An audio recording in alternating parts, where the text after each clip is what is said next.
Hello, my name is Dustin Isom, and I'm the founder of Botanic Attire.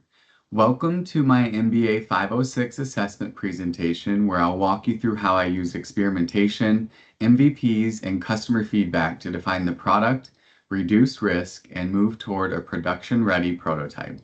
But first, a quick high-level intro of the product, stage, and solution that I've been working on.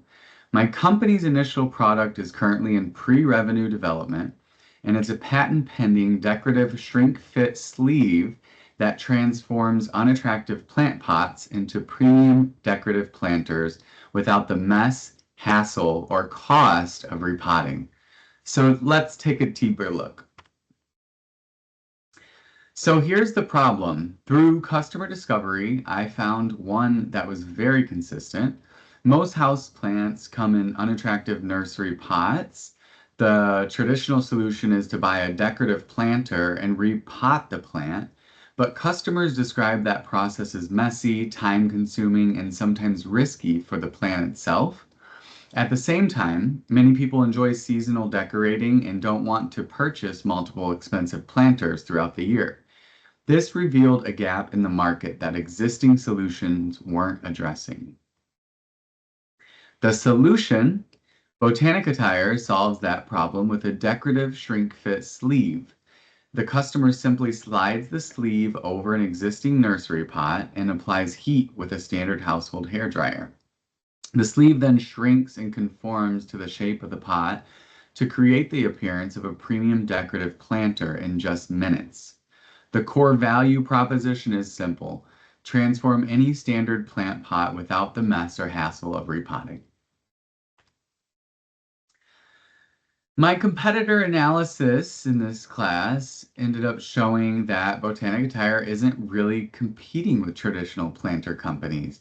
Retailers like IKEA, West Elm, and Pottery Barn sell replacement containers that require repotting and are much more expensive, while Botanic Attire's shrink sleeve focuses on transforming the existing pot instead, creating advantages such as lower cost, seasonal flexibility, easier shipping, and opportunities for future personalization. Botanic Attire is the only solution in the market offering a no repot, seasonal, lightweight, and affordable decorative upgrade. Now, on to customer discovery insights. The customer interviews revealed four major insights. First, customers dislike repotting and worry about damaging healthy plants. Second, convenience was consistently ranked as more important than additional features. Third, seasonal decorating was a surprisingly common use case. And finally, customers immediately understood the value when shown before and after images, which became an important insight for later MVP testing. So now, excuse me, and before getting into the weeds of my MVPs, I wanted to show a high-level view of the journey. Rather than building a finished product immediately, I used a series of MVPs to reduce risk, one assumption at a time. I started with AI renderings to test desirability, then used landing page experiments to test comprehension and demand signals. Next, I moved into physical material testing to understand engineering requirements, followed by domestic and international manufacturing validation. Finally, I began qualifying international manufacturers and preparing for prototype development. Each of these stages, though, answered a specific question before additional time or money was invested, which is extremely important at this stage in the process. So the first stage in this journey was my low fidelity MVP. And this initial MVP was entirely digital. I used AI generated renderings to determine whether customers would understand and be interested in the concept before I invested in manufacturing. The renderings allowed me to test multiple designs quickly and at a very low cost. The biggest learning was that customers immediately understood the transformation concept when shown clear before and after examples. We'll go into this a little bit more in future slides, but essentially this gave me the confidence to continue moving forward. After validating conceptualism and interest, I focused on customer comprehension. I tested different images, messaging, and page layouts to see what helped visitors understand the product fastest without having to scroll. Key point, landing on the landing page, not having to scroll because many do lose interest if they have to scroll, and then understanding, comprehending. The most important discovery was that customers needed to see the product applied to an actual plant pot. The issue was that I originally had an email sign-up box covering an important portion of the hero image.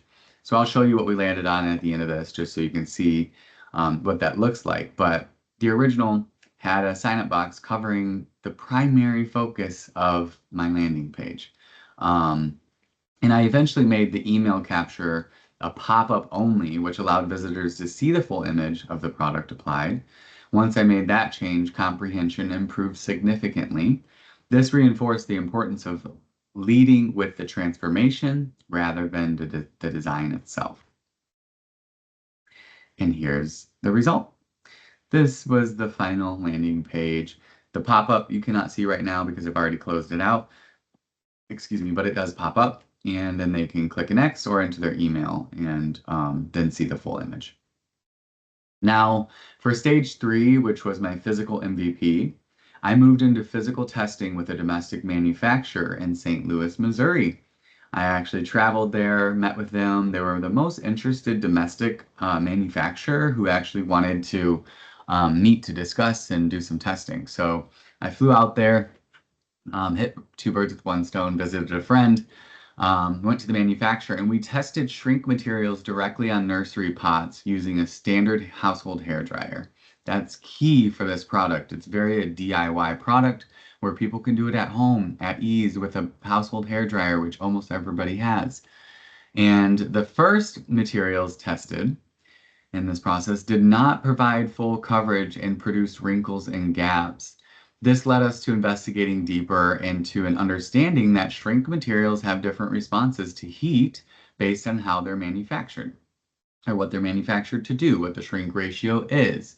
So some would shrink in one direction only, some shrink more lengthwise versus widthwise, and others offer all directional shrinking, which is exactly what I needed.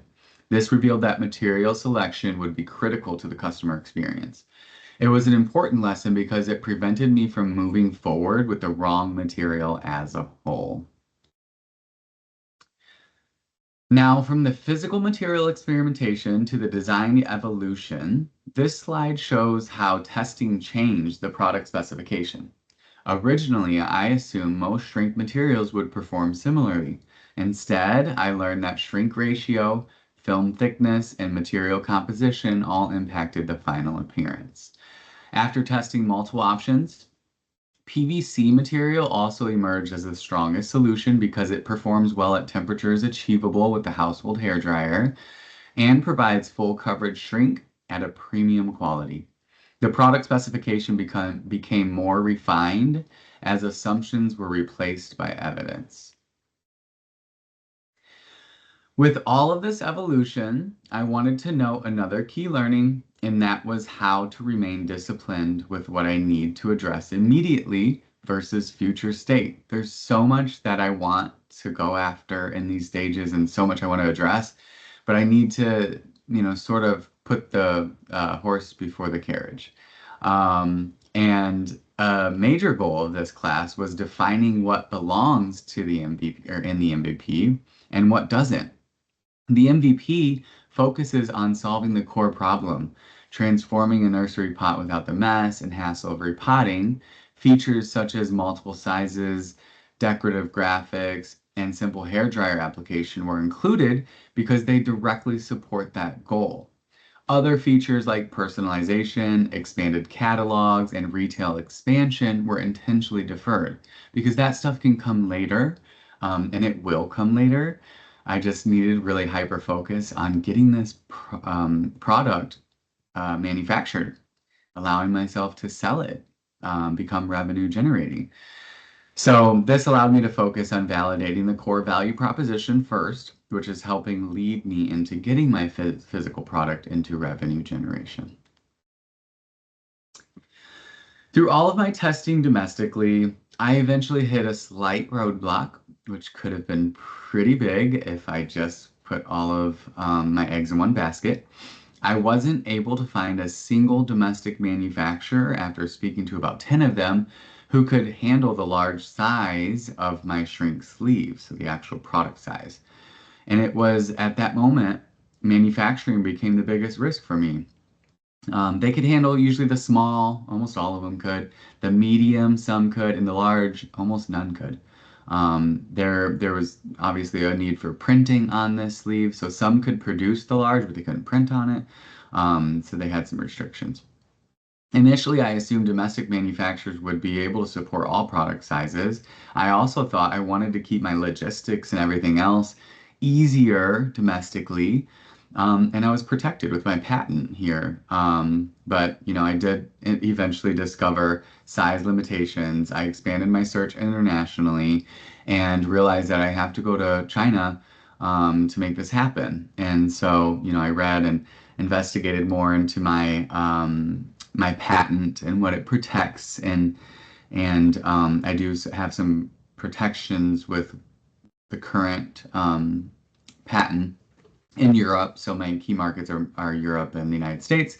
So I feel pretty safe talking to them. So I expanded my search to China and screened 14 Chinese manufacturers because I didn't want to just throw everything at all these manufacturers out there who could produce my product and know exactly what I was doing.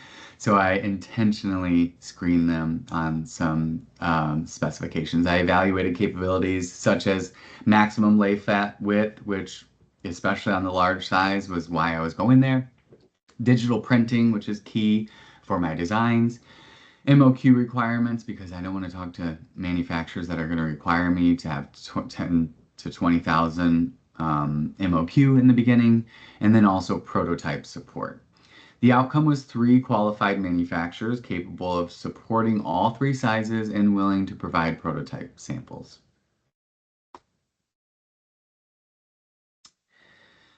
This slide is sort of a gut check on most of the key assumptions I tested along with their statuses. Throughout the course, every experiment was tied to a specific assumption. Customer interviews validated that people want decorative upgrades without repotting. Landing page testing validated that customers understand the concept when shown the product on a pot. Material testing validated that premium aesthetics are achievable with the correct material. Manufacturing validation confirmed that fully qualified suppliers do exist. Excuse me. And the only key major assumption still being validated is the production economics, with early results through pre-bid that I didn't ask for showing favorability. There were 4 major takeaways from this process. First, convenience matters more than additional features. Second, visual comprehension is critical for customer understanding and to not lose interest once they reach your landing page. Third, material selection influences product quality, manufacturing, and customer experience. And finally, manufacturing feasibility became the highest risk assumption, even more than customer demand. Those lessons significantly shaped the final MVP. With those major learnings, another important takeaway was had, which I like to describe with a quote. The MVP is defined not just by what it includes, but by what it intentionally excludes. So the path I'm going down for my prototype MVP includes a white marble design, which will be my first primary design, 3 standard sizes, small, medium, large, standard size pots that you can find at Home Depot, Lowe's, and other gardening centers, PVC material, and a simple household hairdryer application process. Everything included has been supported by either customer feedback or experimentation. At the same time, several features have been intentionally excluded to keep the scope manageable and focus on this stage of learning. So what changed my mind? This slide highlights the value of experimentation. Several assumptions I started with turned out to be incorrect. I believed domestic manufacturing would be sufficient, but supplier conversations proved otherwise. I believed most shrink materials would perform similarly, but testing showed that PVC was clearly superior. I also believed aesthetic imagery alone would communicate the value proposition, but customers needed to see the product applied to a pot. And each decision changed because of evidence rather than an opinion. So the next steps really from prototype to pilot launch, which is super exciting. The next phase focuses on moving from validation into execution. First, I'll complete the RFQ process with 3 Chinese manufacturers. Excuse me, I've already updated my full RFP and RFQ because I had that situated for domestic use. Excuse me. And now it will be used in China, and I still want to have some protections in that. And from there, I'll finalize the supplier selection. Next, I'll receive production intent samples and conduct physical testing. After that, I'll place prototypes in front of customers to evaluate usability, perceived quality, and true purchase intent. Finally, I'll validate production economics before committing to a full pilot launch. Looking back, the biggest accomplishment has been reducing uncertainty. Customer demand has been validated quite long ago, still continues to be validated through these testing phases I'm going through. The product concept has been validated. A manufacturing path has been identified. Most key assumptions have either been validated or revised through experimentation. And the primary remaining question is confirming production economics through prototype and supplier testing, which I'm starting to work at now. In conclusion, an exciting additional piece, which I didn't really talk about, is the packaging that I'm working on too, in unison, because I have to have the packaging along with this, which I have an image of division off to the side there. So in conclusion, Botanic Attire progressed from an idea into a clearly defined MVP through a structured experimentation process. Rather than building everything at once, I used low-cost MVPs to answer one question at a time. Those experiments helped refine the product, validate customer demand, identify the right material specification, and establish a manufacturing path forward. The most valuable outcome wasn't just developing the product itself. It was gaining the knowledge needed to build the right product, which is another really cool quote that I'm taking away with me, that I put at the bottom. The most important product I built was not the sleeve. It was the knowledge to build the right sleeve. And that's it. Thank you for your time.